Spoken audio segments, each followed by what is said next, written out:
یہ دیکھ کر آزر جادوگر گھبرا گیا اور سوچا کہ یہ ضرور کوئی عیار ہے جو جادوگر کی شکل بنا کر آیا ہے۔ اس نے فوراً اپنی جھولی سے زنجیر نکالی اور عمرو کے ہاتھ باندھ دیے۔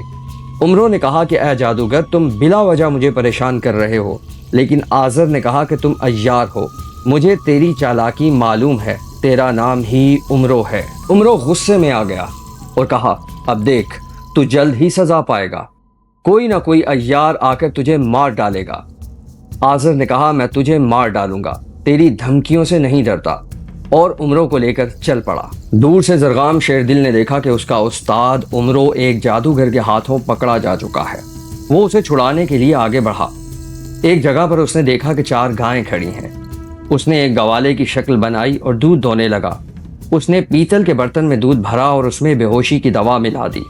پھر وہاں پر آزر پہنچا۔ آزر نے کہا کہ مجھے پیاس لگی ہے، لیکن زرغام شیردل نے کہا کہ میرے پاس تو اس وقت دودھ ہے۔ آزر جادوگر نے دودھ پیا، لیکن اسے خیال آیا کہ مہتاب کو 2 عیاروں نے مل کر مارا تھا۔ اس نے سوچا کہ شاید یہ گوالا بھی عیار ہو۔ اس نے تصویر دیکھی تو اس میں زرغام کی اصلی شکل نظر آئی۔ اس نے فوراً زرغام کو پکڑ لیا۔ زرغام نے کہا کہ میں عیار نہیں ہوں، مجھ پر ظلم کیوں کر رہے ہو؟ لیکن آزر نے کہا تو بڑا چالاک ہے، میں تجھے اچھی طرح جانتا ہوں۔ اس نے عمرو کو پہلے ہی زنجیر سے باندھا تھا، اب زرغام کو بھی باندھ کر آگے بڑھا۔ عمرو نے کہا میں نے کہا تھا نا کہ ہزاروں عیار موجود ہیں، اب ہم 2 کو پکڑ لیا تو کیا کوئی اور تجھے مار ڈالے گا؟ یہ سن کر آزر جادوگر ڈر گیا۔ آزر نے سوچا کہ عیار ہر طرف پھیلے ہیں۔ اس نے فیصلہ کیا کہ اب جو بھی ملے اس سے تصویر دیکھے بغیر بات نہیں کرے گا۔ یہ سوچ کر وہ آگے چلا۔ ادھر عیار الگ الگ پھیلے ہوئے تھے اور ایک بلند جگہ پر جمع ہو کر ایک دوسرے کا حال معلوم کرتے تھے۔ برق نے دور سے دیکھا کہ ایک جادوگر 2 عیاروں کو پکڑ کر لے جا رہا ہے۔ وہ پہاڑ کی چوٹی پر بیٹھ گیا اور عیاری کا سامان نکالا۔ اس نے ایک خوبصورت عورت کی شکل بنائی، ہاتھ پاؤں مہندی سے رنگے، چھلے پہنے، سرخ اوڑھنی اوڑھی، مانگ میں سندور بھرا، آنکھوں میں کاجل لگایا، ماتھے پر بندیا اور کانوں میں بالیاں پہنی۔ اس نے شراب کی بوتل لی جس میں بے ہوشی کی دوا ملا لی تھی، اور یوں وہ ایک پری تمثیل بن کر ناز و ادا دکھاتا ہوا آزر کے پاس آیا۔ آزر جادوگر نے اس خوبصورت لڑکی کو دیکھا تو فوراً اس کی طرف مائل ہو گیا۔ اس نے کہا کہ اے خوبصورت لڑکی، ذرا ادھر آؤ، تھوڑی سی شراب ہمیں بھی پلاؤ۔ لڑکی نے گھونگھٹ ہٹا کر مسکراتے ہوئے اس کی طرف دیکھا اور کہا یہ شراب بکاؤ نہیں ہے۔ اس کی اداؤں نے آزر جادوگر کے ہوش اڑا دیے۔ وہ قریب گیا اور پوچھا تم کہاں جا رہی ہو؟ لڑکی نے ہنستے ہوئے کہا جہاں میرا دل چاہے۔ تم کون ہو جو پوچھ رہے ہو؟ کوئی کوتوال ہو گیا؟ آزر جادوگر اس کی باتوں سے اور بھی پگھل گیا۔ اس نے کہا ذرا اس درخت کے سائے تلے بیٹھو، ہم شراب پی کر باتیں کریں گے، پھر تم چلی جانا۔ جلدی کیا ہے؟ لڑکی ہنس پڑی اور بولی ملاقات اپنے گھر میں جا کر کرو، میرا خامد ہے، میں راہ گیروں سے باتیں نہیں کرتی۔ آزر جادوگر منتیں کرنے لگا اور کہا میں اسی طلسم کا رہنے والا ہوں، کوئی مسافر نہیں ہوں، میں افراسیاب کا ساتھی ہوں۔ لڑکی نے کہا تم کچھ بھی ہو، میں ایسی عورت نہیں جو ہر کسی سے بات کر لے۔ پھر وہ عمرو اور زرغام کو جو زنجیروں میں بندھے تھے کھینچ کر لے آئی اور کہا اے کلوارن ذرا ادھر آؤ۔ اس نے کلوارن کو گود میں اٹھایا اور درخت کے نیچے لے گئی۔ وہاں اس نے اپنی چادر بچھائی، عمرو اور زرغام کو درخت سے باندھا اور کلوارن کو بٹھایا۔ اس نے کہا اے خوبصورت، اگر تم یہاں ٹھہر جاؤ تو میرا دل خوش ہو جائے گا۔ آزر جادوگر نے اسے گلے لگانے کی کوشش کی، لیکن لڑکی نے ہاتھ سے روک دیا۔ وہ بولی اگر تم کسی اور عورت سے بات نہ کرو تو ٹھیک ہے۔ جب اس نے شراب کا جام ہاتھ میں لیا تو خیال آیا کہ اس نے تصویر نہیں دیکھی۔ اس نے سوچا کہ احتیاط کے لیے تصویر دیکھ لینی چاہیے۔ جب اس نے تصویر دیکھی تو اس میں برق کی اصل شکل نظر آئی۔ آزر جادوگر نے فوراً جادو پڑھا اور کلوارن پر پھونک ماری تاکہ اس کی چالاکی ختم ہو جائے۔ آزر جادوگر نے سحر پھونکا تو برق کی اصلی شکل ظاہر ہو گئی۔ اس نے برق کو بھی زنجیر سے باندھ دیا اور کہا عیار ہر جگہ دھوکہ دے رہے ہیں۔ عمرو نے غصے میں کہا اب تیرا کیا بنے گا؟ کوئی نہ کوئی تجھے مار ڈالے گا۔ لیکن آزر جادوگر خوفناک انداز میں تینوں عیاروں عمرو، زرغام اور برق کو لے کر چل پڑا۔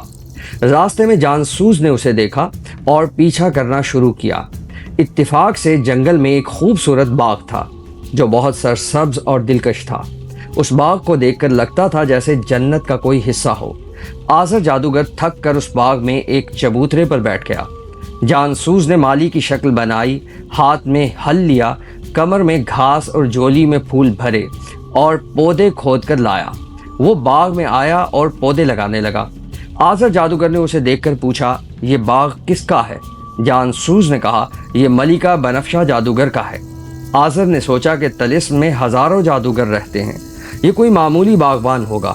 جانسوز نے کچھ پھول اور پھل ٹوکری میں رکھے اور آزر کے سامنے پیش کیے۔ اس نے کچھ روپے انعام کے طور پر دیے۔ جب آزر نے پھل کھانا چاہا تو اسے خیال آیا کہ تصویر دیکھ لینی چاہیے۔ تصویر دیکھی تو اس میں جانسوز کی اصل شکل نظر آئی۔ آزر نے کہا، اے بدکار باغبان، تو بھی عیار ہے، مجھے سب پتہ ہے۔ جانسوز بھاگنا چاہتا تھا لیکن آزر نے جادو کر کے اسے بھی پکڑ لیا اور زنجیر سے باندھ دیا۔ خوف کی وجہ سے وہ باغ میں زیادہ نہ رکا اور سب عیاروں کو لے کر چل پڑا۔ راستے میں اس نے سوچا کہ کہیں چھپ کر شہنشاہ کو پیغام بھیجوں کہ عیاروں نے مجھے گھیر لیا ہے۔ میں نے 4 کو پکڑ لیا لیکن ابھی اور بھی ہیں۔ شہنشاہ سے کہوں کہ ساحر بھیجیں اور ان قیدیوں کو لے جائیں، کیونکہ میں اکیلا سب کو نہیں لے جا سکتا۔ اگر اکیلا ہوتا تو جادو سے اڑ کر شہنشاہ کی خدمت میں پہنچ جاتا۔ اسی دوران قرآن ایک اور عیار نے دور سے دیکھا کہ ایک ساحر اس کے استاد عمرو اور 3 دیگر عیاروں کو پکڑ کر لے جا رہا ہے۔ اس نے عیاری کی چال سوچی اور فیصلہ کیا کہ اس ساحر کو قتل کرنے کے لیے کوئی ایسی تدبیر کرنی ہوگی کہ نہ اس سے بات ہو، نہ اس کے قریب جایا جائے، کیونکہ اس کے پاس کوئی ایسا جادو ہے جو ہر عیار کو پہچان لیتا ہے۔ قرآن عیار نے سوچا کہ اس ساحر کو کیسے پکڑنا چاہیے۔ اس نے ایک منڈپ بنایا جس کے 4 ستون لکڑیوں سے بنائے، اس پر بید کی چھال سے چھت بنائی اور اسے پھولوں سے سجایا جیسے کوئی خوبصورت جگہ ہو۔ منڈپ کے دروازے پر اس نے ایک فقیر کی شکل بنائی، ماتھے پر چندن لگایا، گلے میں موتیوں کی مالا پہنی اور دھونی جلائی۔ اس نے بے ہوشی کی دوا روئی میں بھری اور دھونی کی لکڑیوں پر ڈال دی تاکہ دھواں چاروں طرف پھیل جائے۔ آزر جادوگر 4 عیاروں عمرو، زرغام، برق اور جانسوز کو لے کر وہاں پہنچا۔ اس نے دیکھا کہ ایک فقیر دھونی کے پاس بیٹھا جھوم رہا ہے۔ دھونی کے پاس تلسی کا پودا اور ایک علم لگا تھا۔ آزر جادوگر نے فقیر سے کہا، بابا جی کچھ آشیرواد دو، عیار میرے پیچھے پڑے ہیں اور میں افراسیاب کے پاس جانا چاہتا ہوں۔ فقیر نے غصے سے اس کی طرف دیکھا، اس کی آنکھیں لال تھیں۔ اتنی دیر میں بے ہوشی کا دھواں آزر کے دماغ میں پہنچا اور وہ جھومنے لگا۔ فقیر نے کہا، اے نالائق، میں بھی عیار ہوں اور تجھے مارنے آیا ہوں۔ بے ہوشی کا دھواں اس کے دماغ پر چھا گیا، وہ گر پڑا۔ قرآن نے اس کا سر قلم کر دیا۔ اچانک برف اور پتھر گرنے لگے اور عجیب آوازیں آنے لگیں۔ پھر ایک خوبصورت پرندہ آزر جادوگر کے جسم سے نکلا اور افسوس کرتا ہوا افراسیاب کی طرف اڑ گیا۔ عمرو اور دیگر عیار آزاد ہوئے۔ قرآن نے سلام کیا اور عمرو نے شاباش دی۔ سب عیاروں کو الگ الگ رخصت کر دیا گیا۔ وہ صحرا میں چھپ گئے اور عمرو بھی ایک طرف چلا گیا۔ اس دوران رات ہو گئی، آسمان پر ستارے چمکنے لگے، جانور اپنے ٹھکانوں پر لوٹ گئے اور پرندے اپنے گھونسلوں میں جا بیٹھے۔ رات کی خوبصورتی بڑھ گئی، جیسے پھولوں کی کھلی ہوئی کونپلیں ہنسنے لگی ہوں۔ سب عیار پہاڑوں کی گھاٹیوں میں چھپ گئے۔ انہوں نے زنبیل سے روٹی نکالی، جھولے سے پانی پیا اور خدا کا شکر ادا کیا۔ لیکن عمرو عیار کو بھوک پیاس ستانے لگی۔ اس نے سوچا کہ زنبیل سے کچھ کھانا نکالوں، کیونکہ حمزہ کی نوکری میں نقصان ہی نقصان ہے۔ دن بھر آزر جادوگر نے قید رکھا اور رات کو کہیں جانا بھی مشکل تھا۔ خیر صبر کیا اور ایک چٹان پر لیٹ گیا۔ جب بھوک بہت بڑھ گئی تو اس نے درختوں سے پھل توڑ کر کھائے اور زنبیل سے روٹی کے خشک ٹکڑوں سے بھوک مٹائی، پھر وہاں ہی لیٹ گیا۔ ادھر وہ پرندہ جو آزر جادوگر کے سر سے نکلا تھا باغ سیب میں افراسیاب کے پاس پہنچا اور بلند آواز میں کہا، اے بادشاہ طلسم، آزر جادوگر مارا گیا۔ یہ سن کر افراسیاب غصے سے کانپنے لگا۔ اس نے ایک ساحر باق جادوگر کو بلایا اور کہا کہ فلاں صحرا میں آزر کی لاش پڑی ہے، اسے دفن کرو۔ جو تصویر میں نے اسے عیاروں کو پکڑنے کے لیے دی تھی وہ واپس لاؤ۔ صبح کو ایک اور ساحر بھیجوں گا جو سب عیاروں کو پکڑ لے گا۔ رات ہو چکی تھی، اس لیے باق جادوگر نے آرام کیا۔ صبح وہ صحرا گیا، لاش دفن کی، تصویر لی اور افراسیاب کے حوالے کر دی۔ رات ختم ہوئی اور صبح ہوئی، سورج کی کرنیں پھیل گئیں جیسے آسمان نے زیورات سجائے ہوں۔ عیاروں نے خدا کی عبادت کی اور پھر اپنی اپنی راہ لی۔ افراسیاب بھی صبح اٹھا اور باغ سیب میں اپنے تخت پر بیٹھ گیا۔ دربار لگا، شراب کے دور چلے، اور جب افراسیاب کا دماغ شراب سے گرم ہوا تو اس نے کچھ ساحروں کو بلایا۔ افراسیاب نے کچھ ساحروں کو بلایا اور حکم دیا کہ عمرو اور 4 عیار جنہوں نے ساحروں کو قتل کیا ہے وہ دریائے خون تک پہنچ گئے ہیں۔ وہ صحرائے نرگس زار میں شہزادہ اسد اور دیگر لوگوں کو ڈھونڈ رہے ہیں۔ اسد وغیرہ پہاڑوں کی گھاٹیوں میں چھپے ہیں۔ تم عیاروں کے پیچھے نہ جاؤ بلکہ جہاں اسد شہزادہ ہے اس طرف جاؤ۔ شہنشاہ افراسیاب نے ساحروں سے کہا کہ عیار اور شہزادہ اسد دونوں ایک ہی طرف جا رہے ہیں، انہیں گرفتار کرو۔ انہوں نے ساحروں کو تھوڑی سی خاک دی اور کہا، یہ خاک قبر سامری کی ہے، یہ سحر کا توڑ ہے، اسے جس ساحر پر ڈالو گے وہ بے ہوش ہو جائے گا، چاہے وہ کتنا ہی طاقتور ہو۔ ساحروں نے خاک لی اور روانہ ہو گئے۔ ادھر عیار پہاڑوں اور صحراؤں میں چالاکی سے گھوم رہے تھے۔ وہ الگ الگ تھے اور ایک دوسرے سے مل کر اپنا حال معلوم کرتے تھے۔ عمرو بھوکا پیاسا چل رہا تھا۔ اس نے سوچا کہ اگر کوئی گاؤں یا شہر ملے تو عیاری سے کھانا حاصل کروں۔ کچھ دور چلا تو اسے ایک شہر نظر آیا۔ وہ شہر کے قریب پہنچا تو دیکھا کہ اس کی 4 دیواری سنگ مرمر کی بنی ہے۔ دروازہ فولادی تھا لیکن نہ کوئی دربان تھا اور نہ ہی کوئی انسان نظر آیا۔ شہر کے اندر گیا تو دکانیں سجی ہوئی تھیں، ہر طرف قیمتی چیزیں تھیں، لیکن کوئی دکاندار نہیں تھا، نہ ہی کوئی جوہری نظر آیا، نہ بزاز، نہ کوئی فوجی۔ بلند و بالا عمارتیں تھیں لیکن شہر خالی تھا، جیسے کوئی اس کا مالک ہی نہ ہو۔ ایک طرف خوبصورت میدان تھا اور ایک مضبوط قلعہ نظر آیا جس کا دروازہ کھلا تھا، کوئی روکنے والا نہ تھا۔ عمرو قلعے کے اندر چلا گیا۔ وہاں شاہی ایوان تھا جہاں جواہرات سے سجا تخت رکھا تھا۔ تخت کے ارد گرد شاندار سجاوٹ تھی اور 4 کرسیوں پر 4 پتلیاں بیٹھی تھیں۔ عمرو آگے بڑھا تو پتلیوں نے کہا، تو یہاں کیوں آیا؟ عمرو حیران ہوا اور سوچا کہ یہ جادو کا مقام ہے۔ اس نے شہر سے کچھ چیزیں اٹھائیں اور زنبیل میں رکھنے کی سوچی۔ اچانک زمین پھٹی اور قلعے کی ان 4 پتلیوں میں سے ایک پتلی زمین سے نکلی۔ اس نے عمرو کا ہاتھ پکڑ لیا اور کہا، چور تو کہاں بھاگے گا؟ لیکن عمرو نے فوراً ہی وہ چیز واپس رکھ دی۔ جیسے ہی اس نے ہاتھ چھوڑا وہ پتلی پھر سے زمین میں سما گئی۔ عمر کو کچھ سمجھ نہیں آ رہا تھا۔ وہ مجبوراً آگے بڑھا اور دل ہی دل میں سوچ رہا تھا کہ آج اسے کوئی فائدہ نہیں ہوا ہے۔ آخر کار وہ شہر سے نکل کر جنگل کی طرف چلا۔ کئی مراحل طے کرنے کے بعد وہ ایک دریا پر پہنچا جسے دریائے خون کہتے تھے۔ اس دریا میں خوفناک لہریں اٹھ رہی تھیں اور خونخوار مگرمچھ پانی سے نکل کر غوطے لگا رہے تھے۔ دریا کا کنارہ پتھروں سے بھرا تھا جو درد کی طرح چبھ رہے تھے۔ دریا کے بیچ میں ایک پل بنا تھا لیکن وہ دھوئیں جیسا دکھائی دیتا تھا۔ پل کے 3 درجے تھے اور اوپر والے درجے پر ہزاروں برج بنے تھے۔ ان برجوں پر پریاں، دیو اور دیگر عجیب مخلوقات منہ سے شعلے نکالتے کھڑے تھے۔ اگر کوئی ایک بھی برج سے بچ نکلتا تو سارا طلسم تباہ ہو جاتا۔ برجوں کے اندر موتیوں سے بھری جھولیاں تھیں جو ہوا میں اچھل رہی تھیں۔ ایک درجے میں زنگی جنگجو لڑ رہے تھے، ان کے زخموں سے خون بہہ کر دریا میں جا رہا تھا۔ عمرو نے کوشش کی کہ کسی طرح دریا پار کرے لیکن خون کا پانی بہہ رہا تھا اور یہ ممکن نہ ہوا۔ یہ دریا ظاہری اور باطنی طلسم کے درمیان حائل تھا۔ بغیر افراسیاب کے حکم کے کوئی وہاں نہیں جا سکتا تھا۔ یہ جگہ ساحران نامی کی رہائش گاہ تھی۔ عمرو وہاں سے نہ جا سکا۔ اس نے عیاری سے کام لیا اور ایک گوشے میں چھپ کر اپنی شکل بدل لی۔ اس نے 15-16 سال کے لڑکے کا روپ بنایا۔ عمرو دریا کے کنارے کھڑا تھا جب اس کی نظر خمار جادوگر پر پڑی۔ خمار جادوگر اور اس کی ساتھی محمور سرخ چھڑی دونوں افراسیاب کی معشوقائیں اور طلسم باطن کی طاقتور ساحرائیں تھیں۔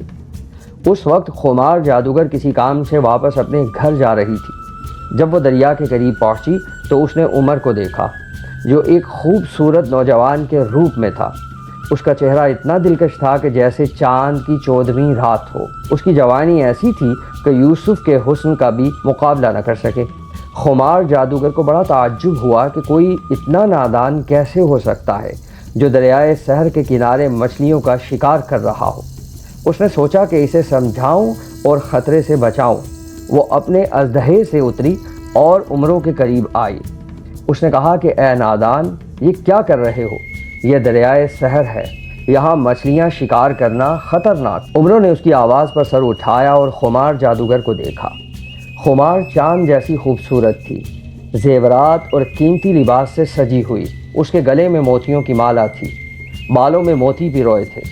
اس کا جوڑا پریوں جیسا تھا، کمر لچک رہی تھی اور چال ایسی کہ جیسے کوئی جادو ہو۔ اس کے لباس پر ستاروں جیسا کام تھا، چولی خوبصورت اور تنگ فٹنگ کی تھی اور پاؤں میں سونے کے کنگن چمک رہے تھے۔ عمروں کے منہ میں پانی بھر آیا۔ وہ 2 دن سے بھوکا تھا۔ اس نے سوچا کہ اگر اس ساحرہ کو قتل کر کے اس کے زیورات اور لباس لے لوں تو میرا جو اتنا نقصان ہوا ہے وہ پورا ہو جائے گا۔ یہ سوچ کر اس نے خمار جادوگر کی طرف دیکھا اور پوچھا کہ تم کیا کہہ رہی ہو؟ میں نے سنا نہیں۔ خمار جادوگر نے کہا، یہ دریا اصلی نہیں ہے، جادو سے بنا ہے، یہاں شکار کرنا سراسر نقصان دہ ہے۔ عمروں نے خمار جادوگر سے کہا، ہم نے کئی مچھلیاں شکار کی اور کباب بنائے، اب اگر 1-2 اور شکار کر لیں تو گھر جا کر اپنی بیوی کو کباب کھلائیں گے اور اسے خوش کریں گے۔ خمار جادوگر نے یہ سنا تو حسرت سے بھر گئی اور بولی کہ اے عزت والے، تم بیوی کی بات کرتے ہو؟ کیا تمہاری شادی کل ہی ہوئی ہے؟ عمروں نے جواب دیا، ہاں کل ہی میری شادی ہوئی۔ جب میں نے اپنی بیوی سے بات کی تو اس نے کہا کہ اگر تم دریائے خون کی مچھلیوں کے کباب لاؤ تو میں تم سے بات کروں گی، ورنہ منہ نہیں کھولوں گی۔ خمار جادوگر نے عمروں کی سادگی دیکھ کر ہنسی روک لی اور کہا کہ اے نادان، کیا تمہاری بیوی ایسی بدتمیز ہے کہ تم سے ایسی باتیں کرتی ہے؟ تم اس جادوئی دریا پر آ کر بے ادبی کر رہے ہو جس سے تمہاری جان خطرے میں پڑ سکتی ہے۔ آئندہ ایسی حرکت نہ کرنا، میرے ساتھ چلو، میں تمہیں چاند جیسی خوبصورت بیوی دلاؤں گی۔ عمروں نے غصے سے کہا، بدتمیز تو تم ہوگی، اپنا کام کرو۔ خمار جادوگر نے سوچا کہ یہ لڑکا ابھی کم عمر ہے اور ناسمجھ ہے اور وہ اپنی بیوی کے عشق میں گرفتار ہے کیونکہ اس نے ابھی دنیا کا مزہ نہیں چکھا ہے۔ اس نے منصوبہ بنایا کہ نرم باتوں سے اسے اپنی طرف مائل کرے۔ وہ عمروں کے قریب گئی اور بولی، اے چاند جیسے خوبصورت لڑکے، تم کہاں رہتے ہو؟ عمروں نے ہنستے ہوئے کہا، تمہارے دل میں رہتا ہوں۔ خمار جادوگر نے ہنس کر اس کا ہاتھ پکڑا اور بولی، چلو ہمیں بھی وہ مچھلی کے کباب کھلاؤ جو تم نے شکار کیے۔ عمروں نے کہا کہ اگر میں تمہیں کباب کھلا دوں تو اپنی بیوی کے لیے کیا لے کر جاؤں گا؟ خمار جادوگر نے اسے گلے لگایا اور کہا کہ میں تم سے شادی کروں گی۔ عمروں نے حیرت سے پوچھا، سچ کہتی ہو؟ کیا تم مجھ سے شادی کرو گی؟ خمار جادوگر نے حامی بھری۔ عمروں نے اسے پیار کیا اور کہا کہ مجھے تو بس پیار چاہیے، چاہے تم ہو یا کوئی اور، چلو ہم کھاتے ہیں۔ خمار جادوگر دریا کے کنارے ایک درخت کے نیچے بیٹھ گئی۔ عمروں نے اپنی کمر سے چادر کھول کر بچھائی اور اسے بٹھایا۔ اس نے جیب سے مچھلی کے کباب نکال کر سامنے رکھے۔ خمار جادوگر نے کہا کہ اگر شراب بھی ہوتی تو مزہ آ جاتا۔ عمروں نے جواب دیا کہ میرا گھر قریب ہے، میں ابھی شراب لے کر آتا ہوں، لیکن گھر نہیں جا سکتا کیونکہ میری بیوی شور مچائے گی۔ یہ کہہ کر عمروں اٹھا اور سلیمانی کمبل اوڑھ کر غائب ہو گیا۔ پھر زنبیل سے شراب احمری کی بوتل نکالی جو بے ہوشی کی دوا سے آلودہ تھی اور خمار جادوگر کے سامنے شراب رکھ دی۔ عمروں نے اسے گلے میں ہاتھ ڈال کر کہا، پہلے تم پیو پھر میں پیوں گا۔ عمروں نے خمار جادوگر کو شراب کا جام دیا۔ خمار جادوگر کو اس کا انداز بہت پسند آیا اور اس نے اپنا جام عمروں کو دیا۔ عمروں نے سارا جام اس کے حلق میں انڈیل دیا۔ شراب پیتے ہی خمار جادوگر کو چھینک آئی۔ وہ جام لگاتے ہی زمین پر گر پڑی اور بے ہوش ہو گئی۔ عمروں نے فوراً اس کے زیورات، لباس اور موتیوں کی مالا اتاری۔ اس نے ایک ایک موتی نکال کر زنبیل میں رکھا اور سوچا کہ دیکھیں کیا ہوتا ہے۔ اچانک دریا میں ہلچل ہوئی اور دریائے خون اروان کا نگہبان نمودار ہوا۔ عمروں نے فوراً سلیمانی کمبل اوڑھا اور غائب ہو گیا۔ نگہبان نے خمار جادوگر کو اٹھایا اور اسے افراسیاب کے پاس لے گیا۔ افراسیاب نے خمار کو دیکھا۔ وہ اسے اس حال میں دیکھ کر بہت پریشان ہوا۔ اسے ہوش میں لایا اور حال پوچھا۔ خمار جادوگر نے بتایا کہ ایک شخص دریائے خون اروان پر مچھلیاں پکڑ رہا تھا۔ میں نے اسے روکا اور کہا کہ یہ خطرناک ہے۔ اس نے مجھے کباب کھانے کی دعوت دی۔ میں نے تعجب سے ایک کباب کھایا اور بے ہوش ہو گئی۔ افراسیاب نے غصے سے کہا کہ وہ کوئی عیار ہوگا۔ طلسم کے ملک میں عیار گھس آئے ہیں۔ اب کسی کے قریب نہ جانا ورنہ عیار تمہیں قتل کر دیں گے۔ یہ لوگ بڑے دھوکے باز اور جال ساز ہیں۔ افراسیاب نے اپنی ساحراؤں کو بلایا اور حکم دیا کہ ملکہ حیرت جادوگر کے ساتھ مل کر شہزادہ اسد اور مہر کو قتل کیا جائے۔ اس نے چند خوبصورت ساحروں کو حکم دیا کہ وہ شہزادہ اسد اور مہر کی جاسوسی کریں، ان کے ٹھکانوں کا پتہ لگائیں اور تمام حالات کی اطلاع دیں۔ یہ ساحریں پرندوں کی شکل میں جنگل کی طرف روانہ ہوئیں۔ ادھر عمرو دریا کے کنارے کنارے چلتا رہا، لیکن وہ دریا پار نہ کر سکا۔ کچھ عرصے بعد وہ ایک پہاڑ کے قریب پہنچا۔ یہ پہاڑ زیورات سے سجا ہوا تھا، جیسے کوئی دلہن اپنی پہلی رات کو سجتی ہے۔ اس کے دامن میں زعفران کے کھیت کوسوں تک پھیلے ہوئے تھے اور پیلے پھولوں سے صحرا جگمگا رہا تھا۔ عمرو نے دیکھا کہ پیلے پھولوں کی چمک خزاں کے موسم کی طرح تھی۔ پہاڑ کے دامن میں ایک آبشار گرج رہی تھی، جس کی آواز ایسی تھی جیسے کوئی گنگنا رہا ہو۔ وہاں ایک جلسہ ہو رہا تھا، جہاں چاند سی خوبصورت لڑکیاں زعفرانی اور ارغوانی لباس میں ملبوس تھیں۔ وہ گھاس پر بیٹھی تھی اور جھولوں پر جھول رہی تھیں۔ ان کی باتیں ایسی تھیں جیسے وہ آسمان چھونے کا ارادہ رکھتی ہوں۔ وہ مورنیوں کی طرح جھومتی تھیں اور اپنے حسن پر فخر کرتی ہوئی آپس میں بات کر رہی تھیں۔ عمرو یہ سب دیکھ کر حیران ہو گیا۔ عمرو نے سوچا کہ کسی درخت کی آڑ میں چھپ کر اپنی شکل بدل لوں اور ان لڑکیوں کے درمیان جا کر ان سے ملاقات کروں، لیکن پھر اسے کچھ سمجھ نہ آیا۔ وہ گھبرا گیا اور خیال آیا کہ یہ طلسم کی مخلوقات ہیں جو علم جادو سے بنائی گئی ہیں، ان کے پاس جانا بے فائدہ ہے۔ یہ سوچ کر وہ پہاڑ کے نیچے اترا اور آگے بڑھ گیا۔ کئی مراحل طے کرنے کے بعد وہ ایک ایسی جگہ پہنچا جہاں ایک ساحرہ پہاڑ پر کھڑی تھی اور اس کے ساتھ ایک خوبصورت لڑکی نظر آئی جو چاند کی طرح چمک رہی تھی۔ اس کے پہلو میں شہزادہ اسد کھڑا تھا۔ ساحرہ نے عمرو کو دیکھا اور پکارا، اے شخص، کیا تو طلسم فتح کرنے آیا ہے؟ اسد نے اس کی آواز پہچانی اور اسے دیکھ کر پہچان لیا۔ یہ اسد تھا جس کے والد کرب کو عمرو نے اپنا بیٹا بنایا تھا۔ اسی وجہ سے اسد اسے دادا جان کہتا تھا۔ اسد نے عمرو کو سلام کیا اور عمرو نے اسے گلے لگایا اور لمبی عمر کی دعا دی۔ عمرو نے اسد کے ساتھ بیٹھی ملکہ معجبین کو دیکھا اور کہا، اسد، یہ کون سی بدصورت عورت کو تو نے اپنے پہلو میں بٹھایا ہے؟ ملکہ معجبین یہ سن کر شرمندہ ہوئی۔ اسد نے اس کے کان میں کہا کہ یہ بہت لالچی ہے، اگر تم اسے کچھ دو تو وہ تمہاری تعریف کرے گا۔ ان کی باتوں کا برا نہ مانو۔